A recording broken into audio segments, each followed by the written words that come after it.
abagabo bari tayari, abagabo bazamura amaboko turebe. Umugore wawe yitwa nde?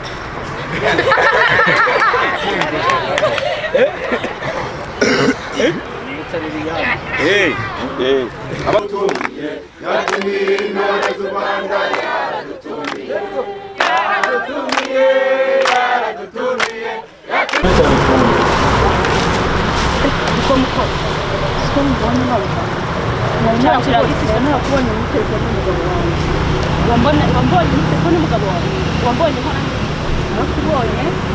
nsanga mugomba mwandikirana muterekana mugiranira ngaho niyo njaye barampemba umuryango we barakuza none nanjye arimo niba barakuza nyikuramo se bibaze nyikuramo yobera kumba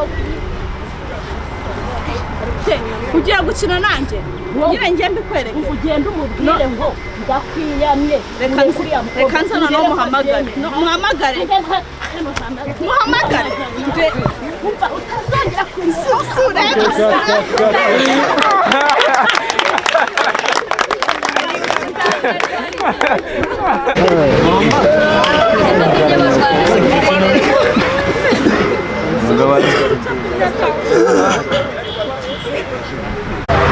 Ugiye kugenda umusiri ku munsi w'intwari. Igihugu cyacu cyawe amaboko yacu aza dukore Rwanda yacu.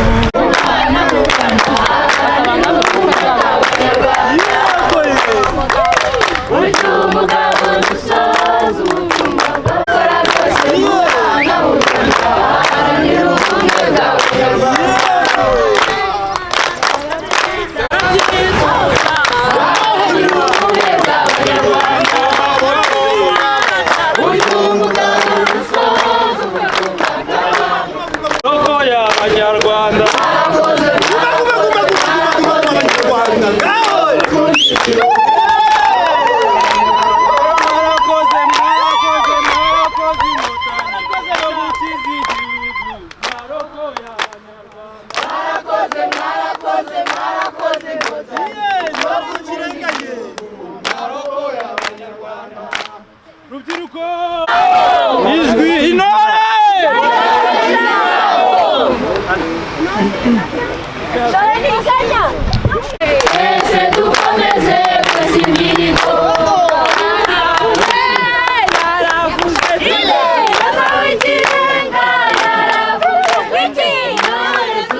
Yaho rero tugera inyuma twagura ikibuga. Bikanze gato abandi baje ku muntu uje ku murongo fresh.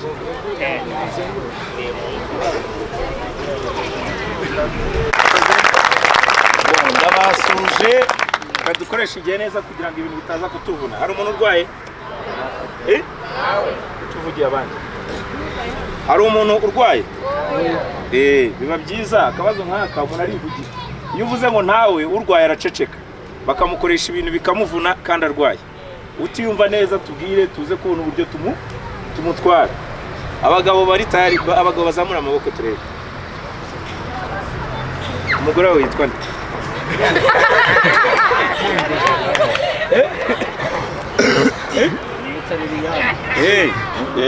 Abagabo bongere bazamure.